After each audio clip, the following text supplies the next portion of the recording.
বিজয় সম্মেলনী মঞ্চ থেকে বিতর্কিত মন্তব্য কোচবিহার তৃণমূল সভাপতি ও সাংসদের, ছড়ালো রাজনৈতিক উত্তাপ।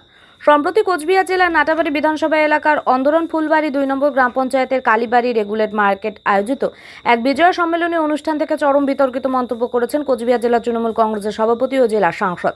তাদের এই মন্তব্য ঘিরে জেলা রাজনীতিতে নতুন করে উত্তাপ ছড়িয়েছে। কোচবিহার জেলা তৃণমূল কংগ্রেসের সভাপতি অভিজিৎ দেব ভৌমিক তার বক্তৃতায় বিজেপি কর্মীদের ঔদ্ধত্য নিয়ে প্রশ্ন তোলেন এবং সরাসরি চ্যালেঞ্জ ছুড়ে দেন। তিনি বলেন যে বিজেপি কর্মীরা যদি নিশীথ প্রামাণিককে নাটাবাড়ি কেন্দ্রে প্রার্থী করার কথা বলেন, তবে যত বড়ই ক্রিমিনাল মস্তান হোক, তৃণমূল কংগ্রেস নাটাবাড়ি কেন্দ্রে তাকে কবর করে দেবে এবং এটাই দলের শেষ সিদ্ধান্ত। তার এই মন্তব্য প্রকাশ্য জনসভায় রাজনৈতিক প্রতিদ্বন্দ্বীকে এমন কড়া ভাষায় আক্রমণ করার ঘটনায় বিতর্ক সৃষ্টি করেছে। একই মঞ্চে বক্তব্য রাখতে গিয়ে কোচবিহারের তৃণমূল সাংসদ জগদীশ চন্দ্র বর্মা বসুনিয়া বিজেপিকে ব্লক করার ডাক দেন। তিনি কর্মীদের উদ্দেশ্যে বলেন, বিজেপি যেখানেই প্রচারের চেষ্টা করবে তার যোগ্য জবাব দিতে হবে। তিনি বিজেপি নেতাদের উদ্দেশ্য করে বলেন, তোমার দেখা নাই, ভোটের আগে ছাড়া তোমার দেখা পাওয়া যায় না, অতএব ভোটের ময়দানে তোমার কোনো কথা শুনবো না। এর পাশাপাশি তিনি কর্মীদের নির্দেশ দেন সর্বত্র বিজেপিকে ব্লক করবেন, কোথাও জানি মিটিং মিছিল প্রচারে বিজেপি না বেরোতে পারে তার ব্যবস্থা করবেন। সাংসদের এই উক্তি সরাসরি রাজনৈতিক কার্যকলাপ রুখে দেওয়ার ইঙ্গিত দেওয়ায় তা অত্যন্ত বিতর্কিত হয়ে উঠেছে। তৃণমূলের 2 শীর্ষ নেতার এমন আক্রমণাত্মক মন্তব্য আগামী দিনে কোচবিহারের রাজনৈতিক পরিস্থিতিকে আরও সংঘাতপূর্ণ করে তুলতে পারে বলে মনে করছে ওয়াকিবহল মহল। বার্তা তো সবটাই শুনলেন, লাইভ ছিল। নাটাবাড়ি বিধানসভা কেন্দ্রে বিজেপির আজকের থেকে খবর শুরু। প্রার্থী হলে তাকেও কি খবর দেওয়া হবে? প্রশ্নই ওঠে না। এখানে নাটাবাড়ি কেন্দ্রে মমতা বন্দ্যোপাধ্যায়, মমতা ব্যানার্জি প্রার্থী, মমতা ব্যানার্জি। বিজেপির প্রার্থী যদি নিশীথ প্রামাণিক হয় তাহলে কি হবে? এনিবডি নাটাবাড়ি বিধায়ককে এক প্রকার রাবণের সাথে তুলনা করলেন, কি বলবেন? তাই তো, রাবণ সুলভ আচরণ, সন্ন্যাসীর বেশেই তো রাবণ এসেছিল সীতাকে অপহরণ করতে, সেটাই তো বলেছি। বন্যা বিধ্বস্ত এলাকায় তাকে একবারও দেখা যায়নি। দেখা যাবে না তো, কাজ তো হয়ে গেছে। উনি তো কোনো কেন্দ্রে একবার বেশি থাকেন না, উনি তো ঘুরে বেড়ান যা যা বলে। এবার প্রার্থী যদি তিনি হয় কি হবে? প্রার্থী উনি কোন পার্টির হবে? উনি তো এক পার্টির নমিনেশন একবারই নেয়।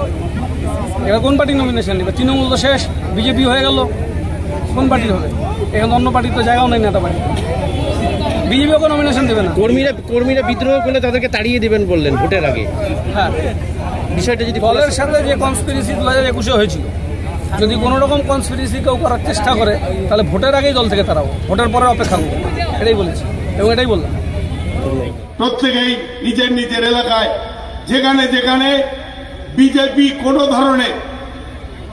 ধরনের প্রোপাগান্ডা তৈরি করার চেষ্টা করতে চাইবে, তার সঙ্গে সঙ্গে যোগ্য জবাব দেবে। বলবেন মানুষের কাছে নেই, মানুষের পাশে নেই, তোমার দেখা নেই, ভোটের আগে ছাড়া তোমার দেখা পাওয়া যায় না, অতএব এই ভোটের ময়দানে আমরা তোমার কোনো কথা শুনবো না। একেবারে বিজেপিকে ব্লক করবেন, কোনো জায়গায় মিটিং মিছিল প্রচারে যেন বিজেপি বেরোতে না পারে তার সর্বদা ব্যবস্থা করবেন। এই কথা বলে সবাইকে আরেকবার আমার বিজয়ের প্রীতীয় শুভেচ্ছা জানিয়ে আমার বক্তব্য শেষ করছি। জয় হিন্দ, বন্দে মাতরম, তৃণমূল কংগ্রেস জিন্দাবাদ, মমতা ব্যানার্জি জিন্দাবাদ, অভিষেক ব্যানার্জি জিন্দাবাদ। লোকসভা সাংসদ ভয় পেয়েছেন, ভয় পেয়েই আবোল তাবোল কথা বলছেন। ইলেকশনের আগে আমাদের তো সন্দেহ হচ্ছে ওনারা কোনো মিটিং মিছিল করতে পারবেন কি না। ভয়েই এই কথাগুলো আসে যে বিজেপিকে মিটিং মিছিল করতে দেওয়া যাবে না। আমরা মনে করি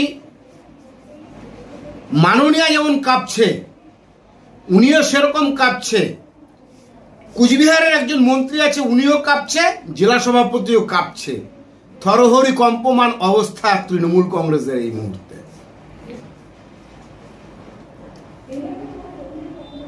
ভারতীয় জনতা পার্টি